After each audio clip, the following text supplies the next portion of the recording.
بسم اللہ الرحمن الرحیم۔ ٹیل پوائنٹ کے ناظرین السلام علیکم۔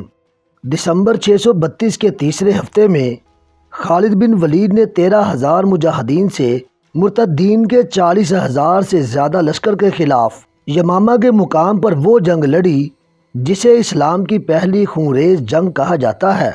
اس جنگ کا آخری مارکہ ایک وسیع باغ حدیقۃ الرحمان میں لڑا گیا تھا۔ وہاں دونوں طرف اس قدر جانی نقصان ہوا تھا کہ حدیقۃ الرحمان کو لوگ حدیقۃ الموت کہنے لگے، یعنی موت کا باغ۔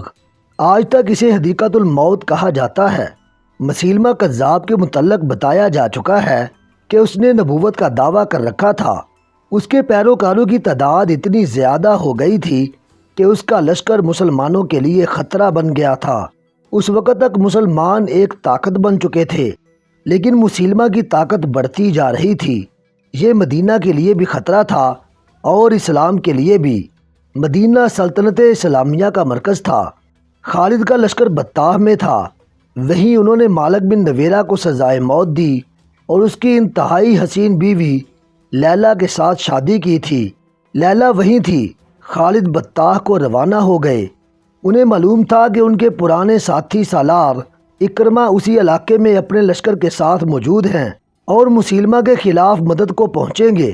اکرمہ بن ابو جہل ان 11 سالاروں میں سے تھے جنہیں خلیفۃ المسلمین نے مختلف علاقوں میں مرتد اور باغی قبائل کی سرکوبی کے لیے بھیجا تھا۔ دوسرے قبیلے اتنے طاقتور نہیں تھے جتنا مسیلمہ کا قبیلہ بنو حنیفہ تھا، اس لیے اس علاقے میں اکرمہ کو بھیجا گیا تھا۔ ان کے پیچھے پیچھے ایک اور سالار شرابیل بن حسنہ کو بھیج دیا گیا۔ خلیفہ ابو بکر نے سالار شرابیل کو یہ حکم دیا تھا کہ وہ اکرمہ کو مدد دیں گے۔ اکرمہ یمامہ کی طرف جا رہے تھے۔ یہ 2-2.5 مہینے پہلے کی بات ہے۔ اس وقت خالد طلیحہ سے نبرد آزما تھے۔ انہوں نے طلیحہ کو بہت بری شکست دی تھی۔ یہ خبر اکرمہ تک پہنچی تو وہ جوش میں آ گئے۔ انہوں نے ابھی کسی قبیلے کے خلاف جنگی کارروائی نہیں کی تھی۔ کچھ دنوں بعد اکرمہ کو خبر ملی کہ خالد نے سلمہ کے طاقتور لشکر کو شکست دی ہے۔ مورخ لکھتے ہیں کہ اکرمہ پر انسانی فطرت کی ایک کمزوری غالب آ گئی۔ انہوں نے اپنے ساتھی سالاروں سے کہا کہ خالد فتح پہ فتح حاصل کرتے جا رہے ہیں اور انہیں ابھی لڑنے کا بھی موقع نہیں ملا۔ خالد اور اکرمہ اسلام قبول کرنے سے پہلے کے ساتھی اور ایک جیسے جنگجو اور میدان جنگ کے ایک جیسے قائد تھے۔ اکرمہ نے اپنے ماتحت سالاروں سے کہا، کیوں نہ ہم ایک ایسی فتح حاصل کریں جس کے سامنے خالد کی تمام فتوحات کی اہمیت ختم ہو جائے۔ مجھے اطلاع مل چکی ہے کہ شرابیل بن حسنہ ہماری مدد کو آ رہا ہے۔ معلوم نہیں وہ کب پہنچے۔ میں زیادہ انتظار نہیں کر سکتا۔ میں مسیلمہ پر حملہ کروں گا۔ مسیلمہ معمولی عقل و ذہانت کا آدمی نہیں تھا۔ اسے معلوم تھا کہ مسلمان اس کی نبوت کو برداشت نہیں کر رہے اور کسی بھی روز اسلامی لشکر اس پر حملہ کر دے گا۔ اس نے اپنے علاقے کے دفاع کا بندوبست کر رکھا تھا، جس میں دیکھ بھال اور جاسوسی کا انتظام بھی شامل تھا۔ اکرمہ سوچے سمجھے بغیر بڑھتے گئے اور یمامہ کے قریب پہنچ گئے۔ وہ چونکہ جذبات سے مغلوب ہو کر جا رہے تھے، اس لیے احتیاط نہ کر سکے کہ دشمن دیکھ رہا ہوگا۔ انہیں دشمن کے جاسوسوں نے دیکھ لیا اور مسیلمہ کو اطلاع دی۔ ایک علاقے میں جہاں اونچے ٹیلے اور ٹیکریاں تھیں، اکرمہ کو مسیلمہ کے کچھ آدمی دکھائی دیے۔ اکرمہ نے ان پر حملہ کر دیا، مگر یہ مسیلمہ کا بچھایا ہوا جال تھا۔ مسیلمہ نے وہاں خاصا لشکر چھپا رکھا تھا، جس نے دائیں بائیں سے اکرمہ کے لشکر پر حملہ کر دیا۔ اکرمہ اس غیر متوقع صورتحال میں سنبھل نہ سکے۔ مسیلمہ کے لشکر نے انہیں سنبھلنے دیا ہی نہیں۔ اکرمہ کے ساتھ نامی گرامی اور تجربہ کار سالار اور کماندار تھے، لیکن میدان دشمن کے ہاتھ تھا۔ اس نے مسلمانوں کی کوئی چال کامیاب نہ ہونے دی۔ اکرمہ کو نقصان اٹھا کر پسپا ہونا پڑا۔ اکرمہ اپنی اس شکست کو چھپا نہیں سکتے تھے۔ چھپا لیتے تو لشکر میں سے کوئی مدینہ اطلاع بھیج دیتا۔ چنانچہ اکرمہ نے خلیفۃ المسلمین کو لکھ بھیجا کہ ان پر کیا گزری ہے۔ خلیفہ ابو بکر کو سخت غصہ آیا۔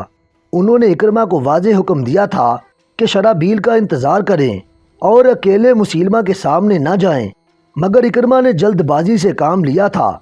ابو بکر نے اکرمہ کو جو تحریری پیغام بھیجا اس میں غصے کا اظہار اس طرح کیا کہ اکرمہ کو ابن ابو جہل لکھنے کی بجائے ابن اکرمہ لکھا۔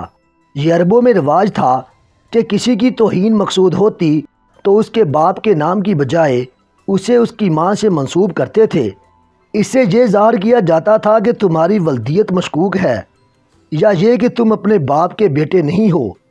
خلیفۃ المسلمین نے لکھا، اے ابن ام اکرمہ، میں تمہاری صورت دیکھنا نہیں چاہتا، میں یہ بھی نہیں چاہتا کہ مدینہ آؤ، تم آئے تو یہاں کے لوگوں میں مایوسی پھیلاؤ گے، مدینہ سے دور رہو، تم اب یمامہ کا علاقہ چھوڑ دو اور حذیفہ کے ساتھ جا ملو اور اہل عمان سے لڑو، وہاں سے فارغ ہو کر ارفجہ کی مدد کے لیے مہرہ چلے جاؤ، اس کے بعد یمن جا کر مہاجر بن ابی امیہ سے جا ملنا، جب تک تم سالاری کے معیار پر پورے نہیں اترتے مجھے اپنی صورت نہ دکھانا، میں تم سے بات تک نہیں کروں گا۔ خلیفۃ المسلمین ابو بکر نے شرابیل کو پیغام بھیجا کہ وہ جہاں ہے وہیں رہیں، اور جب خالد آئیں تو اپنا لشکر ان کے ساتھ کر کے خود ان کے ماتحت ہو جائیں۔ خالد کو بتا دیا گیا تھا کہ شرابیل کا لشکر بھی انہیں مل رہا ہے۔ وہ خوش ہوئے کہ اب وہ مسیلمہ کا مقابلہ بہتر طریقے سے کر سکیں گے۔ انہیں توقع تھی کہ شرابیل کا لشکر تازہ دم ہوگا، مگر یہ لشکر خالد کو ملا تو وہ تازہ دم نہیں تھا، اس میں کئی مجاہدین زخمی تھے۔ خالد نے پوچھا، کیا ہوا شرابیل؟ شرابیل نے کہا، ندامت کے سوا میرے پاس کوئی جواب نہیں، میں نے خلیفۃ المسلمین کی حکم عدولی کی ہے، میرے لیے حکم تھا کہ اکرمہ کو مدد دوں، مگر میرے پہنچنے سے پہلے اکرمہ مسیلمہ کے لشکر سے ٹکر لے کر پسپا ہو چکا تھا۔ یہ ایک خبر تھا جس نے مجھ پر بھی غلبہ پا لیا کہ باریک بین اور دور اندیش خالد نے طنزیہ لہجے میں شرابیل کا جواب پورا کرتے ہوئے کہا کہ ایک فتح تمہارے حساب میں لکھی جائے، اکیلے پتھر کی کوئی طاقت نہیں ہوتی شرابیل، پتھر مل کر چٹان بنا کرتے ہیں، پھر اس چٹان سے جو ٹکراتا ہے وہ دوسری بار ٹکرانے کے لیے زندہ نہیں رہتا۔ خود غرضی اور ذاتی مفاد کا انجام دیکھ لیا تم نے، میں تم پر کرم کرتا ہوں کہ خلیفہ کو تمہاری حماقت کی خبر نہیں ہونے دوں گا۔ شرابیل بن حسنہ نے اکرمہ جیسی غلط حرکت کی تھی، اس نے بھی خالد سے بازی لے جانے کے لیے راستے میں مسیلمہ کے لشکر سے ٹکر لے لی اور پسپا ہونا پڑا تھا۔ مسیلمہ کذاب دربار لگائے بیٹھا تھا، ٹھگنے قد والا یہ بدصورت انسان مکمل نبی بن چکا تھا۔ قبیلہ بنو حنیفہ تو اسے نبی مان ہی چکا تھا، دوسرے قبیلوں کے لوگ جوک در جوک اس کی بیعت کے لیے آتے اور اس کی ایک جھلک دیکھنے کو بےتاب رہتے تھے۔ لوگوں نے اس کی قوت اور کرامات دیکھ لی تھیں، اب اس کے پیروکاروں نے 2 معجزے اور دیکھ لیے تھے۔ انہوں نے مسلمانوں کے 2 نامور سالاروں کو ذرا سی دیر میں میدان سے بھگا دیا تھا۔ مذہبی اور نظریاتی لحاظ سے تو مسلمان ریشم کی طرح نرم تھے، لیکن میدان جنگ میں وہ فولاد سے زیادہ سخت اور بجلیوں کی طرح قہر بن جاتے تھے۔ جنگی لحاظ سے مسلمان دہشت بن گئے تھے۔ اکرمہ اور شرابیل نے اپنی غلطی اور کج فہمی سے شکست کھائی تھی، لیکن بنو حنیفہ نے انہیں اپنے کذاب نبی کے معجزوں اور کرامات کے کھاتے میں لکھ دیا۔ وہ کہتے تھے کہ مسلمانوں کو مسیلمہ کے سوا کون شکست دے سکتا ہے۔ مسیلمہ نے اپنے پاس بیٹھے ہوئے اپنے دستے راس نہار الرجال سے کہا، نہار الرجال، اب ہمیں مدینہ کی طرف کوچ کی تیاری کرنی چاہیے، مسلمانوں میں اب وہ دم خم نہیں رہا۔ پہلے بیان ہو چکا ہے کہ نہار الرجال بن انفوا وہ شخص تھا جس نے رسول کریم کے سائے میں بیٹھ کر قرآن پڑھا اور مذہب پر عبور حاصل کیا تھا، اور اسے مبلغ بنا کر مسیلمہ کے علاقے میں بھیجا گیا تھا، مگر اس پر مسیلمہ کا جادو چل گیا۔ اس نے مسیلمہ کی نبوت کا پرچار شروع کر دیا، آیات قرآنی کو موڑ توڑ کر اس نے ان لوگوں کو بھی مسیلمہ کا پیروکار بنا دیا جو اسلام قبول کر چکے تھے۔ مسیلمہ نے اسے اپنا معتمد خاص بنا لیا تھا۔ یہ شراب اور نسوانی حسن کا جادو تھا۔ خود مسیلمہ جس کی شکل و صورت مکروہ سی تھی اور قد مضحکہ خیز حد تک ٹھگنا تھا، عورتوں میں زیادہ مقبول تھا۔ مورخ لکھتے ہیں کہ عورتوں کے لیے اس میں ایک مخصوص کشش تھی۔ سجاح جیسی عورت جو کلو پتلا کی طرح جنگی قوت لے کر مسیلمہ کو تہ تہ کرنے آئی، صرف ایک ملاقات میں اس کی بیوی بن گئی تھی۔ یہ مسیلمہ کی جسمانی طاقت اور مقناطیسیت تھی، اب تو وہ بہت بڑی جنگی طاقت بن گیا تھا۔ اکرمہ اور شرابیل کو پسپا کر کے اس کے اپنے اور اس کے لشکر کے حوصلے بڑھ گئے تھے۔ وہ اب مدینہ پر چڑھائی کی باتیں کر رہا تھا۔ وہ دربار میں بیٹھا نہار الرجال سے کہہ رہا تھا کہ مدینہ کی طرف کوچ کی تیاری کرنی چاہیے۔ نہار الرجال کچھ کہنے بھی نہ پایا تھا کہ مسیلمہ کو اطلاع دی گئی کہ ایک جاسوس آیا ہے۔ مسیلمہ نے اسے فوراً بلا لیا۔ جاسوس نے کہا مسلمانوں کا لشکر آ رہا ہے، تعداد 10 اور 15 ہزار کے درمیان ہے۔ مسیلمہ نے پوچھا تم نے جب دیکھا یہ لشکر کہاں تھا؟ جاسوس نے جواب دیا وادی حنیفہ سے کچھ دور تھا، اب اور آگے آ چکا ہوگا۔ مسیلمہ نے رونت سے کہا ان بدبختوں کو موت وادی حنیفہ میں لے آئی ہے، انہیں معلوم نہیں کہ ان کا 10-15 ہزار کا لشکر میرے 40,000 شیروں کے ہاتھوں چیرا پھاڑا جائے گا۔ وہ اٹھ کھڑا ہوا، تمام درباری احترام کے لیے اٹھے۔ وہ نہار الرجال کو ساتھ لے کر دربار سے نکل گیا۔ اس نے اپنا گھوڑا تیار کرایا، نہار الرجال کو ساتھ لیا اور دونوں کے گھوڑے انہیں یمامہ سے دور لے گئے۔ وہ وادی حنیفہ کی طرف جا رہے تھے۔ راستے میں مسیلمہ نے نہار الرجال سے کہا اس وادی سے وہ زندہ نہیں نکل سکیں گے، میرے اس پھندے سے وہ واقف نہیں۔ نہار الرجال نے کہہ لگایا اور بولا آج محمد کا اسلام وادی حنیفہ میں دفن ہو جائے گا۔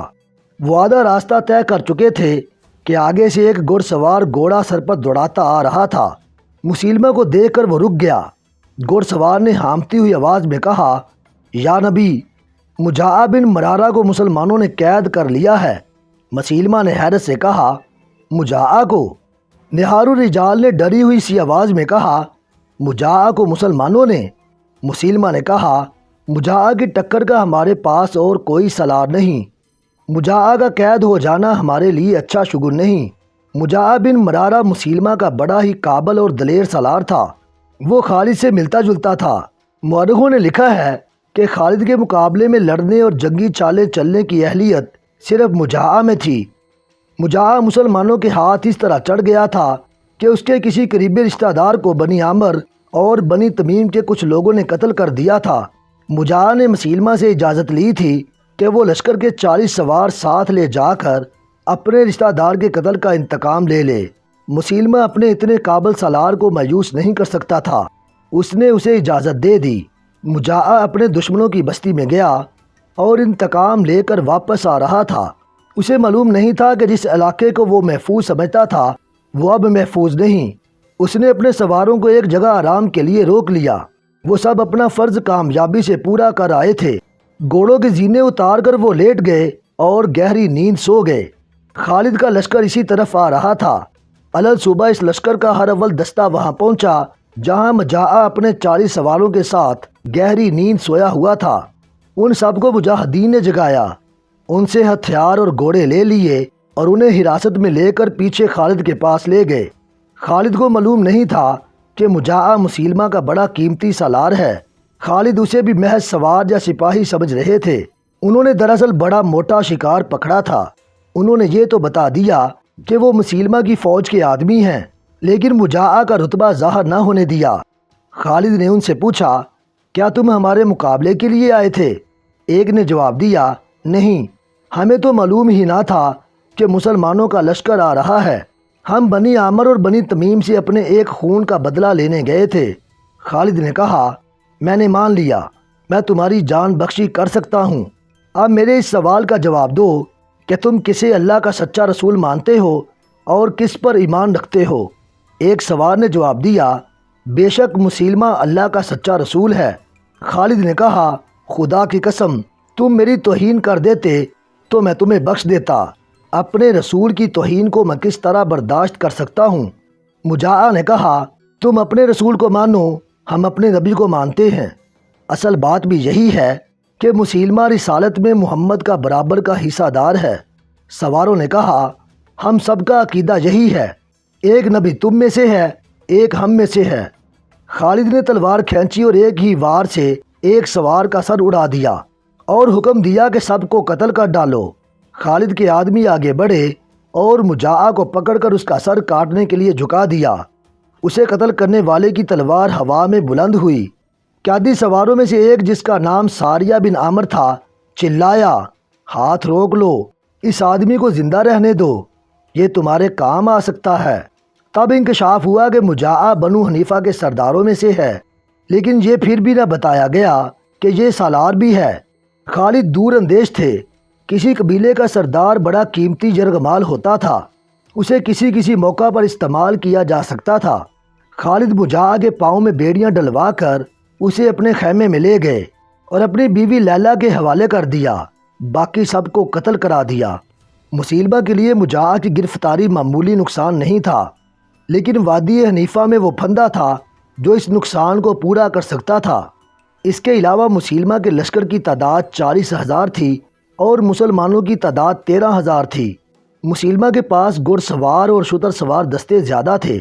بعض مورخوں نے مسیلمہ کے لشکر کی تعداد 70,000 لکھی ہے۔ بہرحال تعداد 40,000 سے زیادہ تھی، کم نہ تھی۔ خالد کی ایک کمزوری تو یہ تھی کہ لشکر کی تعداد خطرناک حد تک کم تھی۔ دوسری کمزوری یہ کہ وہ اپنے مستقر سے بہت دور تھے، جہاں کمک اور رسد کا پہنچنا ممکن نہیں تھا۔ انہیں صرف ایک سہولت حاصل تھی، اس علاقے میں پانی اور جانوروں کے لیے ہرے چارے کی کمی نہیں تھی۔ وہ زرخیز کھیتوں اور باغوں کا علاقہ تھا۔ مسیلمہ کو ہرے بھرے کھیتوں اور باغوں کا غم کھا رہا تھا۔ اس نے نہار الرجال سے کہا کہ وہ ایسے انداز سے لڑنا چاہتا ہے کہ مدینہ کا لشکر بستیوں کو، کھیتوں اور باغوں کو نہ اجاڑ سکے۔ تاریخوں میں لکھا ہے کہ مسیلمہ کسی قسم کے تذبذب، اضطراب یا پریشانی میں مبتلا نہیں تھا۔ وہ اس طرح بات کرتا تھا جیسے اسے اپنی فتح کا یقین ہو۔ وہ بڑی موضوع بنیادوں پر کھڑا بات کر رہا تھا۔ اس کا 40,000 کا لشکر تھا اور یہ سب مسیلمہ کے نام پر جانیں قربان کرنے والے لوگ تھے۔ مسیلمہ کی نبوت کا تحفظ ان کے لیے جنون بن چکا تھا۔ خالد پھندے میں آنے والے سالار نہیں تھے۔ موتا میں وہ پھندے میں آ چکے تھے۔ یمامہ کے علاقوں سے وہ واقف نہیں تھے۔ انہوں نے دیکھ بھال اور آگے کی زمین کا جائزہ لینے کے لیے ایک پارٹی بھیج دی تھی۔ رات کو اس پارٹی نے جو رپورٹ دی، اس کے مطابق خالد نے اپنا راستہ بدل دیا تاکہ حنیفہ کی وادی کے اندر سے نہ گزرنا پڑے۔ وہ ذرا دور کا چکر کاٹ کے آگے نکل گئے۔ مسیلمہ نے بھی دیکھ بھال کا انتظام کر رکھا تھا۔ اسے اطلاع ملی کہ مدینہ والے آگے نکل گئے ہیں تو اس نے اپنا لشکر بڑی تیزی سے اقربہ کے میدان میں منتقل کر دیا۔ خالد کی نظر اسی میدان پر تھی، لیکن دشمن پہلے پہنچ گیا تھا۔ خالد نے ایک جگہ دیکھ لی جو میدان سے بلند تھی۔ انہوں نے وہیں اپنا لشکر روک لیا۔ وہاں سے وہ مسیلمہ کے پڑاؤ کو اچھی طرح دیکھ سکتے تھے۔ مسیلمہ نے اسی میدان کو بہتر اور موزوں سمجھا تھا۔ ایک تو اس نے اپنے لشکر کا تمام تر ساز و سامان اور مال و اسباب اپنی خیمہ گاہ سے پیچھے رکھا تھا۔ دوسرے یہ کہ کھیتیاں اور باغات بھی لشکر کے پیچھے تھے۔ ان سب کی وہ بڑی اچھی طرح حفاظت کر سکتا تھا۔ اس نے یہ بھی دیکھ لیا تھا کہ خالد یہاں سے آگے یمامہ کو بڑھے تو وہ ان پر عقب سے حملہ کر دے گا۔ خالد بھی اس صورت کو بانپ چکے تھے کہ وہ یہاں سے آگے بڑھے تو مارے جائیں گے۔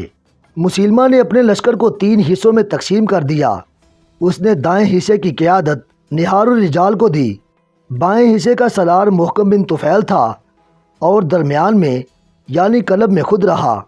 اس نے اپنے بیٹے کو، جس کا نام شرابیل تھا، کہا کہ وہ لشکر سے خطاب کرے۔ ایک شرابیل بن حسنہ خالد کے لشکر کا سالار تھا۔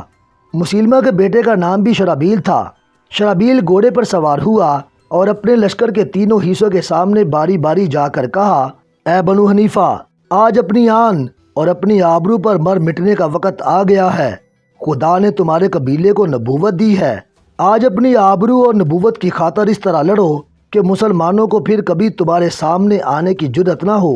اگر تم نے پیٹھ دکھائی تو دشمن تمہاری بیویوں، تمہاری بہنوں اور تمہاری بیٹیوں کو لونڈیاں بنا لے گا، اور اس زمین پر ہی جو تمہاری زمین ہے ان کی آبرو لوٹے گا۔ کیا تم یہ منظر برداشت کر لو گے؟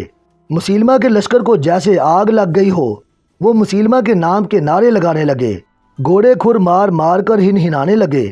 خالد اس صورتحال کا مقابلہ کرنے کے لیے تیار تھے کہ مسیلمہ کا لشکر ان پر فوراً حملہ کر دے گا۔ نفری کی افراد کے زور پر مسیلمہ کو حملہ کر دینا چاہیے تھا، لیکن مورخ لکھتے ہیں کہ وہ جنگ کے فن میں مہارت رکھتا تھا۔ اس نے حملے میں پہل نہ کی۔ اس کا خیال تھا کہ پہلے خالد حملہ کرے اور دفاع میں لڑا جائے، اور جب مسلمان تھک جائیں تو دائیں بائیں سے حملے کر کے انہیں ختم کر دیا جائے۔ اس دور کی تحریریں بتاتی ہیں کہ خالد مسیلمہ کی چال نہ سمجھ سکے۔ انہوں نے اپنے سالاروں سے کہا کہ مرتدین سے آمنے سامنے کی جنگ اس طرح لڑی جائے کہ اسے اپنے دستوں کو ادھر ادھر کرنے کی مہلت نہ ملے اور وہ دفاعی لڑائی لڑتا رہے۔ خالد کو توقع تھی کہ 13,000 سے 40,000 کو شکست اسی طریقے سے دی جا سکتی ہے کہ اسے کوئی چال چلنے کا موقع نہ دیا جائے۔ اس وقت کے رواج کے مطابق خالد کو بھی ضرورت محسوس ہوئی کہ اپنے لشکر کا حوصلہ بڑھائیں۔ خلیفۃ المسلمین نے خالد کی مدد کے لیے جو دستے بھیجے تھے ان میں قرآن کے حافظ اور خوشلحان قاری بھی خاصی تعداد میں تھے۔ اس دور کے حافظ قرآن اور قاری ماہر تیغ زن اور لڑنے والے بھی ہوتے تھے، وہ مسجدوں میں بیٹھے رہنے والے لوگ نہیں تھے۔ اس کے علاوہ خالد کے ساتھ وہ لوگ بھی تھے جنہوں نے ہر میدان میں اپنے سے کئی گنا طاقتور دشمن کو شکستیں دی تھیں۔ خالد کے لشکر میں عمر کے بھائی زید بن خطاب اور ان کے بیٹے عبداللہ بھی تھے۔ اس کے علاوہ ابو دجانہ بھی تھے جو جنگ احد میں ان تینوں کے سامنے کھڑے ہو گئے تھے جو رسول کریم پر آ رہے تھے۔ انہوں نے اپنے جسم کو آپ کی ڈھال بنا دیا تھا۔ خلیفۃ المسلمین کے بیٹے عبد الرحمن بھی تھے اور ایک خاتون ام عمارہ اپنے بیٹے کے ساتھ گئی تھی۔ ام عمارہ جنگ احد میں باقاعدہ لڑی تھیں۔ ان کے علاوہ واشی نام کا حبشی بھی خالد کے ساتھ تھا جس کی پھینکی ہوئی برچھی نشاننے سے بال برابر ادھر ادھر نہیں ہوتی تھی۔ قبول اسلام سے پہلے جنگ احد میں اسی واشی نے حمزہ کو برچھی پھینک کر شہید کیا تھا۔ مجاہدین کا لشکر تعداد میں تو کم تھا لیکن جوش جہاد اور جذبے کے لحاظ سے کم تر نہ تھا۔ خالد نے خود بھی اپنے لشکر کا حوصلہ بڑھایا اور قرآن کے حافظوں اور قاریوں سے کہا کہ وہ مجاہدین مدینہ کو آیات قرآنی سنا کر بتائیں کہ وہ گھروں سے اتنی دور کس مقصد کے لیے لڑنے آئے ہیں۔ قاری اپنی پراثر آوازوں میں لشکر کو وہ آیات سنانے لگے جن میں مسلمانوں کے لیے جہاد فرض قرار دیا گیا ہے۔ یہ سلسلہ رات بھر چلتا رہا۔ اللہ کے سوا اور کون تھا جو ان قلیل تعداد مجاہدین اسلام کی مدد کرتا؟ مورخین کے مطابق مجاہدین کے اس لشکر نے تمام رات عبادت اور دعاؤں میں گزار دی۔ بقیہ حصہ انشاءاللہ ہم اگلی اقساط میں بیان کریں گے۔